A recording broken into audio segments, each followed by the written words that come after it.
Hello दोस्तों, SS लूकर्स academy में आप सबका स्वागत है। जैसा कि मैंने पिछले वीडियो में आप सबको इस पाठ का ऑब्जेक्टिव क्वेश्चन बताया था, आज के इस वीडियो में मैं आप सबको भारत से हम क्या सीखे पाठ का सब्जेक्टिव क्वेश्चन बताने वाला हूं। तो आप सभी लोग इस वीडियो को शुरू से लेकर आखिरी तक जरूर देखिएगा और वीडियो अच्छा लगे तो अपने दोस्तों में जरूर शेयर कीजिएगा। तो चलिए वीडियो को शुरू करते हैं। सबसे पहला प्रश्न है हमारा, समस्त भूमंडल में सर्वविध संपदा और प्राकृतिक सौंदर्य से परिपूर्ण देश भारत है। लेखक ने ऐसा क्यों कहा है? लेखक ने ऐसा क्यों कहा है? तो यहाँ उत्तर होगा कि लेखक ने ऐसा इसलिए कहा है क्योंकि भारत को संपूर्ण भूमंडल का एक अनोखा राष्ट्र माना गया है। वो पश्चिम के विद्वानों से अग्रणीय माने जाते हैं। उन्होंने बताया है कि भारत सर्वविध संपदा और प्राकृतिक सौंदर्य से परिपूर्ण देश है क्योंकि यहाँ पर विकास और विभिन्न धाराओं का संगम है। इसके बाद दूसरा नंबर हमारा प्रश्न है कि लेखक इस दृष्टि में सच्चे भारत के दर्शन कहाँ हो सकते हैं और क्यों? मतलब लेखक की दृष्टि में सच्चे भारत के दर्शन कहाँ हो सकते हैं और क्यों, ये दूसरा नंबर प्रश्न है। तो इसका उत्तर होगा कि लेखक की दृष्टि में सच्चे भारत का दर्शन गांव में होता है क्योंकि भारत की आत्मा गांव में, खेत में, खलियानों में तथा निर्झर आदि में पाया जाता है क्योंकि सब अनोखा वैभव गांव में ही देखा जाता है। तो इसलिए जो है लेखक की दृष्टि में सच्चे भारत के दर्शन कहाँ हो सकते हैं? तो गांव में हो सकते हैं। तो ये पहला और दूसरा नंबर प्रश्न का आंसर था। अगला प्रश्न हमारा तीसरा नंबर है, भारत को पहचान सकने वाली दृष्टि की आवश्यकता किनके लिए वांछनीय है और क्यों? इसका उत्तर होगा कि लेखक कहते हैं कि भारत को पहचान सकने वाली दृष्टि विचार के इतिहासकारों और या एवं समाज के लोगों के प्रबंधन के लिए वांछनीय है क्योंकि इन्हें इस दृष्टि से भारत के सच्चे स्वरूप का दर्शन नहीं दिया गया है। अगला प्रश्न चौथा नंबर हमारा कि लेखक ने इन विशेष क्षेत्रों में अभिरुचि रखने वाले के लिए भारत का प्रत्यक्ष ज्ञान आवश्यक माना है। लेखक ने किन विशेष क्षेत्रों में अभिरुचि रखने वाले के लिए भारत का प्रत्यक्ष ज्ञान आवश्यक माना है? तो ये हमारा चौथा नंबर प्रश्न है। तो इसका उत्तर होगा कि लेखक नए वनस्पति जगत, पुरातत्व जगत, मौद्रिक अवस्था, विज्ञान, साहित्य, संस्कृति एवं इतिहास में अभिरुचि रखने वालों के लिए भारत का प्रत्यक्ष ज्ञान आवश्यक माना है। तो ये हमारा चौथा नंबर प्रश्न का उत्तर था। अगला प्रश्न हमारा पांचवा नंबर है कि पांचवा नंबर कह रहा है कि वारेन हेस्टिंग्स से लेखक ने संबंधित किस दुर्भाग्यपूर्ण दुर्घटना का हवाला दिया है और क्यों? मतलब लेखक ने जो वारेन हेस्टिंग्स से संबंधित किस दुर्भाग्यपूर्ण घटना का हवाला दिया और क्यों दिया है? तो क्या दुर्भाग्यपूर्ण घटना हुआ था? तो यही न हुआ था कि वारेन हेस्टिंग्स को जो है बनारस में 172 दारिश नामक सोने का सिक्का मिला था, वो इंग्लैंड ईस्ट इंडिया कंपनी को भेजवा देता है, लेकिन वहाँ के लोग उस सिक्के के महत्व को ना समझ करके उसको गला देते हैं। तो इसी चीज का हमें वर्णन करना है। तो उत्तर इसका क्या होगा पांचवा नंबर प्रश्न का कि लेखक ने वारेन हेस्टिंग्स से संबंधित दुर्घटना के बारे में बताया है। दुर्घटना के बारे में यहाँ में होगा, ठीक ना, बारे में बताया है कि वारेन हेस्टिंग्स गवर्नर जनरल को बनारस के पास स्वर्ण सिक्के मिले थे। उन्होंने उन सिक्कों को इंग्लैंड स्थित ईस्ट इंडिया कंपनी को भेज दिया किंतु ईस्ट इंडिया कंपनी ने उन सिक्कों को गलवा दिया जिससे वारेन हेस्टिंग्स के मीमांसा पर पानी फिर गया। इस घटना को लेखक दुर्भाग्यपूर्ण बताते हैं। छठा नंबर प्रश्न कह रहा है हमारा कि लेखक नई नीति कथाओं के क्षेत्र में किस तरह भारतीय अवदान को रेखांकित किया है? इसका उत्तर होगा कि लेखक नई नीति कथाओं के क्षेत्र में भारतीय अवदान को उत्तम माना है। उन्होंने बताया है कि भारत ने विश्व को नीति कथाओं के माध्यम से नवजीवन का संचार किया है। भारत की नीति कथा ही समय समय पर विभिन्न मार्गों द्वारा पूर्व से पश्चिम की ओर जाती रहती है।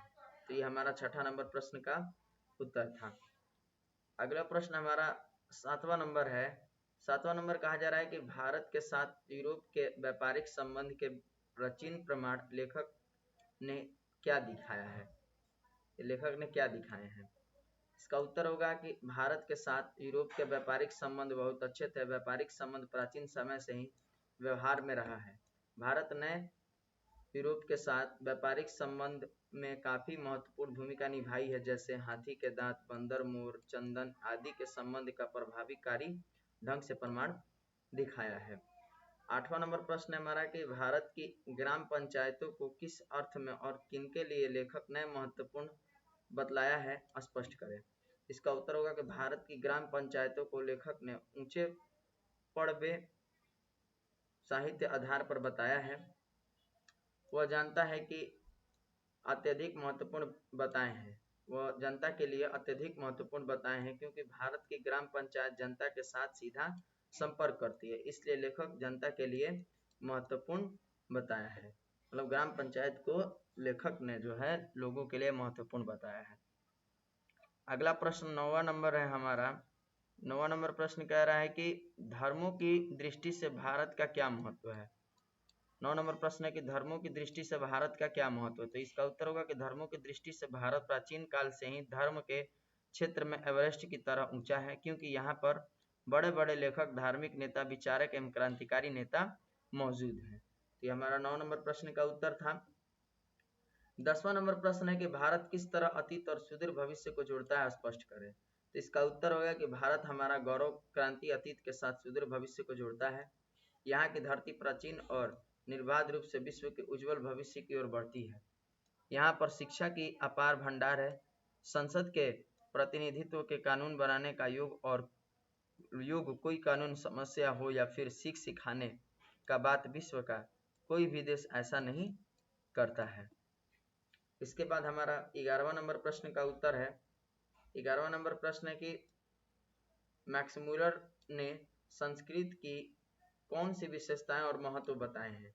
इसका उत्तर होगा कि मैक्स मुलर ने संस्कृत को भारत के साथ जोड़कर विश्व परिवार के लिए काफी महत्वपूर्ण बताए हैं, जिसके साथ साथ मनुष्य की हृदय की सहानुभूति, सद्भावना की शिक्षा मिलती है। 12वां नंबर प्रश्न हमारा कि लेखक वास्तविक इतिहास किसे मानता है और क्यों। 12वां नंबर प्रश्न है हमारा। इसका उत्तर होगा कि लेखक वास्तविक इतिहास भाषा की इच्छा शक्ति, विकास एवं देश के दायित्व को मानता है, क्योंकि उन्होंने बताया है कि यह एक ऐसा इतिहास है जो राज्य तथा देशों के दुराचार और अनेक जातियों के पूर्णताओं की अपेक्षा इसका अधिक ज्ञान होता है। यह प्रत्येक मनुष्य के लिए पठनीय होता है। तो ये हमारा 12वां नंबर प्रश्न का उत्तर है। टोटल इसमें 15 प्रश्न है। तो अभी तक हमने 12 प्रश्नों को कवर कर लिया, 3 और प्रश्न बचे हुए हैं, तो उसको भी हम लोग देखा जाएगा आगे। अगला प्रश्न हमारा 13वां नंबर है। 13वां नंबर प्रश्न कह रहा है कि संस्कृत और दूसरी भारतीय भाषाओं के अध्ययन से पाश्चात्य जगत को प्रमुख लाभ क्या क्या हुआ है। तो इसका उत्तर होगा कि संस्कृत और दूसरी भारतीय भाषाओं के अध्ययन से विश्व में पहचान और जाना जाता है, क्योंकि या उन्होंने भारत के आदर्शों और सच्चे ढंग से देखा है और उनके प्रभाव में आकर अपने आप को दायित्व माना है।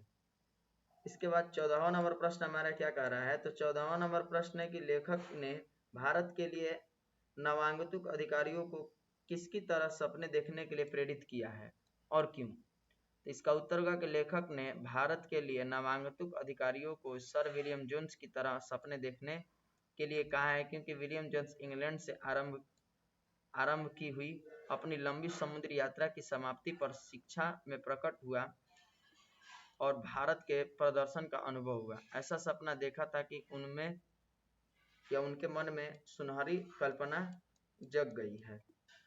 साथ ही इसके आगे जो हमारा 15वां नंबर प्रश्न है उसमें क्या कहा जा रहा है। कहा जा रहा है कि लेखक ने नया सिकंदर किसे कहा है, ऐसा कहना क्या उचित है, लेखक का अभिप्राय स्पष्ट करें। तो इसका उत्तर होगा कि लेखक ने सर विलियम जोन्स को आधुनिक सिकंदर बताया है, क्योंकि उन्होंने ऐसा कहकर विश्व निर्माण के स्वप्न दर्शनीय को सम्मुख आने का न्योता दिया है। तो ये था हमारा टोटल 15 क्वेश्चन। 15 क्वेश्चन का हमने आंसर भी देखा, लाइन बाय लाइन एक एक आंसर को मैंने पढ़ा, एक एक आंसर को मैंने बताया।